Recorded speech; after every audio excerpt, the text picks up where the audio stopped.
దేవునికి రూపము లేదు, ఆకారము లేదు. అదే వాస్తవానికి అథర్వణ వేదంలో తీసుకుంటే ఓం నతన్యాకశ్చిత పరిరస్తిలోకి నచే శివానై వచతస్వలింగం సకారణం కరణాధిసాధిసో నతన్యాగ్నం పరితత్మయామి.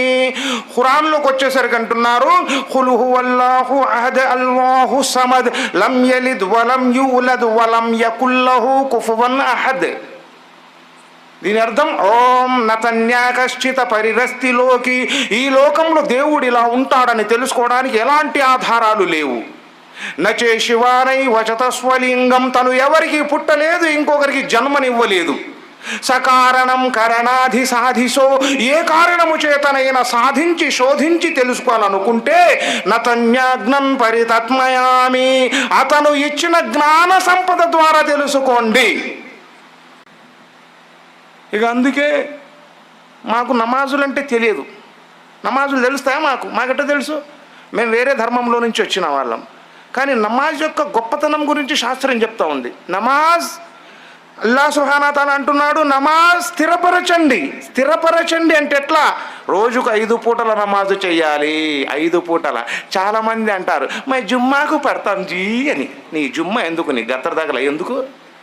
ఏం చేసుకుంటావు? నమాజులు స్థిరపరచండి. రామాంజనే వాక్యం బాలకాండంలో చెప్తున్నారు. ఓం తప్రళయం హాతితం తద్భవతి భూషితః యదస్కంధ భుజస్కంధః అర్ధచంద్రాకార వృత్తాస్య సాష్టాంగ దండ ప్రమాణస్య యోగాతీతం అస్యః. అంటే ఓం తప్రళయం హాతితం తద్భవతి భూషితః. ప్రళయ దినం వచ్చేసరికి ప్రతి ఒక్కరూ ఇలా ప్రార్థిస్తారు. ఎలా? యదస్కంధ భుజస్కంధః, యదభాగాన్ని భుజభాగాన్ని జోడిస్తారు. దీన్ని ఖియామ్ అన్నారు. 2 అర్ధచంద్రాకార వృత్తాస్య, అర్ధచంద్రుడు ఏ విధంగా ఉన్నాడో శరీరాన్ని ఆ విధంగా వంపాలి. దీన్ని రుకు అన్నారు. 3 సాష్టాంగ దండ ప్రమాణస్య, సానగా శరీరము, అష్టానగా 8, అంగములనగా భాగములు. నుదురు, ముక్కు, 2 అరచేతులు, 2 మోకాళ్ళు, 2 కాలిబొటన వేళ్ళు, 8 భాగాలు నేల మీద అంచండి. దీన్ని సజ్దా అన్నారు. 4 యోగాతీతం అస్యః, మనిషి యోగ సాధనలో ఎలా ఉన్నాడో ఆ విధంగా ఆసీనులుగా అండి. దీన్ని ఖైదా అన్నారు. చూసారా? నమాజుల గురించి మాట్లాడుతున్నారు. ముసల్మాన్లమై ఉండి మేము నమాజులు చదువు ఏమన్నా అంటే ముझे నమాజ్ మాఫరే అంటాం. అందుకే అలాంటి నమాజులు జీవితాల్లోంచి తీసేస్తున్నాం. అదే నమాజుల గురించి తెల్లవారుజామున వాక్యంలో సుప్రభాత వాక్యం చేస్తుంది. కౌసల్య సుప్రజా రామ పూర్వ సంధ్యా ప్రవర్తతే ఉత్తిష్ట నరశార్ధూల కర్తవ్యం దైవమాన్వికం. దీని అర్థం కౌసల్య సుప్రజ, కౌసల్యకు పుట్టిన మంచి పిల్లవాడా రామ, పూర్వ సంధ్యా ప్రవర్తతే, ఒక అంతిమ కాలం, ఒక ప్రారంభ కాలం, వెరసి వేకువ కాలం అనగా తెల్లవారుజామున ఉత్తిష్ట నిద్రలెమ్ము, నరశార్ధూల, నర అంటే మానవుడు, శార్ధూలం అంటే పులి, మానవులలో పులి లాంటి వాడా, కర్తవ్యం దైవమాన్వికం, నీ మీద దైవం యొక్క విధి ఉంది, లేచి తెల్లవారుజామున దైవాన్ని ప్రార్థించు. అందుకోసమే ముహమ్మదు రసూలుల్లాహ్ సల్లల్లాహు అలైహి వసల్లం గారి గురించి 18 పురాణాలు అంటే 18 పురాణాలలో 14వ పురాణం భవిష్య పురాణంలో మాట్లాడుతున్నారు.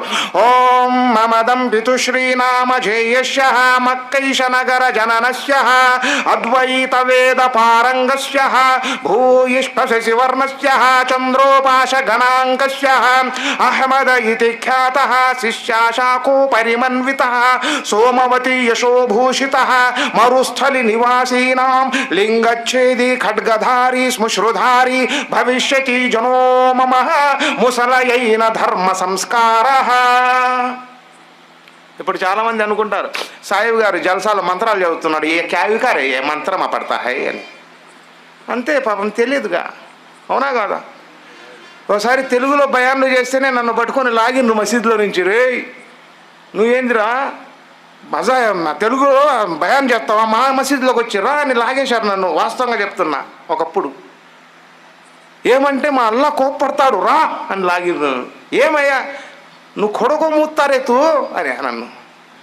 ఈరోజు కొడక మూతిన వాళ్ళు ఎంతమంది ఉండే గడ్డాన్ని పీకొడుతున్నారు చెప్పండి మీరే ఒకసారి సోదరులా. అంటున్నానని కాదు, బాధపడకాకండి. ఆలోచించండి.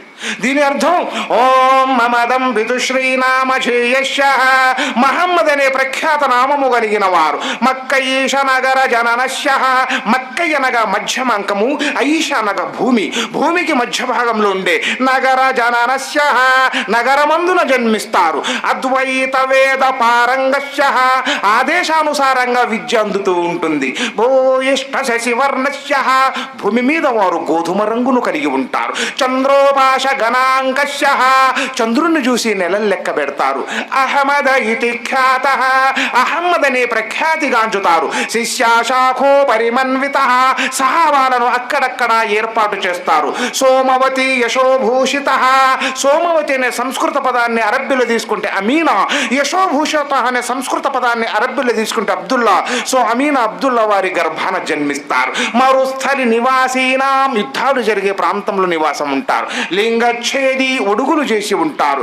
ఖడ్గధారి, ఆయుధమును ధరించుంటారు. శ్మశ్రుధారి, గడ్డమును పెంచి ఉంటారు. భవిష్యతి జనోమమః, ఈ విధంగా ఉండేవారు భవిష్యత్తులో జన్మిస్తారు. జన్మించి ముసలయైన ధర్మ సంస్కార, ముసలదైపోయినటువంటి ధర్మాన్ని సంస్కరిస్తారు. సంస్కరించిన ధర్మమే ఇస్లాం ధర్మము. దేవుడు వరమిచ్చిన పూజారి అనుగ్రహం దొరకదంట. అట్లా అందుకోసమే చాలామంది చూస్తుంటారు, మనం బయటికి పోయి ఎవరినైనా పిలవడానికి నమాజ్కు 4 రకాలుగా ఉంటారు సాయిబులు. అయ్యా సాయిబులు అంటే నాకు ప్రేమ సోదరులారా, వాస్తవంగా చెప్తున్నా. నేను 6 సంవత్సరాలు ఇస్లాంలోకి వచ్చి 2 సంవత్సరాలు నరకయాతన అనుభవించాను. అందరూ దూరమైనారు, భార్య బిడ్డలు అందరూ. తర్వాత సోదరులు ముస్లింలు నన్ను తీసుకొని అల్లా దయ వల్ల ఈరోజు ఇంత స్థానానికి రావడానికి కారణం అల్లా దయ వల్ల ఈ ముస్లిం సోదరులే.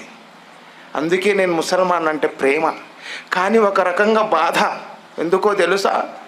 అజా ఇచ్చే టైంలో బజార్లను తిరుగుతున్నారు, రేపు నరకాగ్నిలో కాలిపోతా ఉంటే ఎవరు చెప్పాలి? ఏం చెప్పాలి? విగ్రహారాధన చేసే వారందరూ విశ్వాసం వైపు మల్లుతుంటే విశ్వాసంలో ఉన్నవారు ఎటు కాకుండా పోతున్నారే అని ఒక బాధ, ఒక తపన. అందుకే నేను మాట్లాడుతుంటాను. అందుకే ముస్లింలలో 4 రకాలు ఉంటారు. ఒక రకం డైలీ సాయిబులు. వీళ్ళు అమెరికాలో ఉన్న సాయిబులు లెక్క ఉంటారు, ఆంధ్రాలో ఉన్న సాయిబులు లెక్కలు ఉంటారు, తెలంగాణలో ఉన్న సాంబులు లెక్క ఉంటారు. అవునా? ఎందుకు? గడ్డము అవన్నీ everything complete depending on Muhammad రసూలుల్లాహ్ సల్లల్లాహు అలైహి వసల్లం గారి సున్నత్ మీద ఆధారపడతారు. అజా ఇచ్చే టయానికి నమాజ్కి వెళ్ళిపోతారు, నమాజులను స్థిరపరుస్తారు. వీళ్ళ గురించి పెద్దగా చెప్పాల్సిన అవసరం లేదు. ఉందా? అవసరం లేదు. ఇంకా 2వ రకం ఉంటారు, మోస్ట్ ఇంపార్టెంట్ పర్సన్స్ ఇన్ ఇస్లాం. ఎవరండి వాళ్ళు? ఎవరు చెప్పండి అబ్బా, మీకు తెలుసు కానీ ఎవరు? అయ్యా అబ్బాయి ఏం చెప్పారండి? 2వ రకం ఎవరయ్యా అంటే జుమ్మా సాహిబులు అంటారు. వీళ్ళను జుమ్మా రోజు మాత్రమే మసీదుకు వస్తారు, అది కూడా లేట్గా వస్తారు, ఫాస్ట్గా పోతారు. సిగ్గులేని సినిమాకి అయితే 1 గంట ముందు పోతారు, అల్లా ఇంటికి 1/2 గంట ఆలస్యంగా వచ్చి అభి కైకరే బ్యాంక్ చల్తా హే అంట. అవునా కదా? అంటమా అనమా? నేను చూసా ఈ కళ్ళతో. జుమ్మా రోజున అజా ఇచ్చిన తర్వాత చాలామంది షేవింగ్లు చేస్తారు. చాలామంది షేవింగ్లు అజా ఇచ్చిన తర్వాత, అజా ఇయ్యక ముందు చేసినట్టు దానికి ఒక అర్థం. జుమ్మా రోజున, ఈదుల్ మోమినీన్ రోజున, త్యాగాలకు నిలయమైన రోజున, ఇమామె హుసన్ గారి సైన్యం ఖుర్బాన్ అయిన రోజున, ప్రళయం వచ్చే రోజున, ఖురాన్ ఆవిర్భవించే రోజున, సస్యశ్యామలంగా ఉండే ఇస్లాం పవిత్రపు రోజు ఈదుల్ మోమినీన్ జుమ్మా రోజున. సున్నత్తల్లోకెల్లా సున్నత్, ప్రప్రథమ సున్నత్, సున్నతే మహమ్మద్, సున్నతే అంబియా, సున్నతే అహమ్మద్, సున్నతే రసూల్, సున్నతి ఆహా. ఇలాంటి సున్నత్ని అజా ఇచ్చిన తర్వాత కొరుకుతారు. కాస్త పేడ ఇటు పేడ పూసి ఎట్లా? స్మృశ్యానాం శుష్య పూజ్యతం అధికం యౌవనస్తేనం స్ఖలన పూజ్యతం ఇదధరం పవిత్రం. ఎవరైతే గుబురు గడ్డమును కలిగి ఉంటారో, అధిక మగతనము, అధిక సంతానము, మరియు సంఘంలో గౌరవము దొరుకుతుంది. ఇది మనకు అడ్డమా?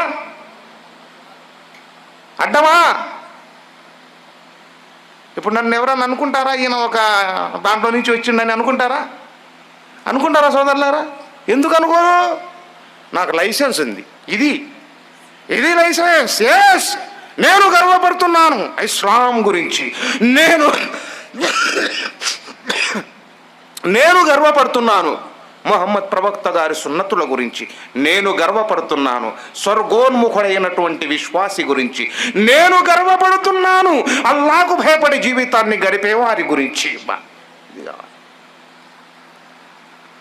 అందుకే ముహమ్మదు రసూలుల్లాహ్ సల్లల్లాహు అలైహి వసల్లం గారు ఒకటి వెళ్తున్నారు, ఆయనతో పాటు ఇంకా ముసలాం వెళ్తుంది. అయ్యా, మా ఊర్లోకి ఎవరో మాయగాడ వచ్చిండయ్యా, ఆయన మామూలుగా లేడు, ఆయన మాయ మాటలు చెప్పి మాయ ప్రచారం చేసి జనాలందరినీ తన వైపు తిప్పుకుంటున్నాడు, ఏదో కొత్త మతం అంట, ఆ మాయ మాటలకు భయపడి నేను కూడా ఎక్కడ మారిపోతాను అని చెప్పి ఆ ఊరు వదిలి వెళ్ళిపోతున్నానయ్యా, నువ్వు మాత్రం ఎదగాకయ్యా, నువ్వు కూడా నమ్ముకుతావేమో, నువ్వు పోగాకయ్యా, నాకు నా తాత మతమే కావాలా, మా ముత్తాతల కులమే కావాలా, వారి ఆచారమే కావాలా, నేను కూడా వారి మాయమాటల్లో పడి ఎక్కడ మారిపోతానని ఊరు వదిలి మా వల్ల ఇంటికి వెళ్ళిపోతున్నానయ్యా అని చెప్పుకుంటూ ఒక ముసలావిడ తిట్టుకుంటూ పోతూ ఉంటుందన్నమాట. తిడుతూ పోతుంటే చివరికి వాళ్ళు గమ్యాన్ని చేరుకుంటారు. గమ్యం చేరుకున్న తర్వాత ముసలావిడ అంటుంది, చూడు నాయన, నువ్వు చూస్తే చాలా బుద్ధిమంతుడి లెక్క కనబడుతున్నావు నాయన, నువ్వు కూడా ఆయన మాటలు నమ్మి ఎక్కడ చెడిపోతావో కానీ ఒక పని చెయ్యి, నువ్వు అక్కడికి వెళ్ళగాకు, ఇంతకు నీ పేరేం పేరు నాయనా అని అడుగుద్ది ముసలావిడ.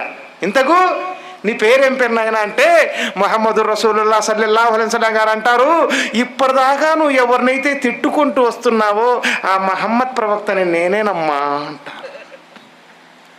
ఆ మాట విని ముసలావిడ, అయ్యో, నేను ఇంతసేపు ఇన్ని అవాంతరాలు కూసినా ఒక్క మాట మాట్లాడకుండా నన్ను గౌరవించాడే, నా మాటల్ని విలువ పెట్టాడే, నిజంగా ఎవరైనా సంఘ సంస్కర్త, నిజంగా ఎవరైనా ఒక ప్రవక్త ఉన్నాడంటే ఈయన నిజమైన సందేశహరుడు కాబట్టి ఆయన చెప్పిన మాట నమ్మింది ఆ ముసలావిడ.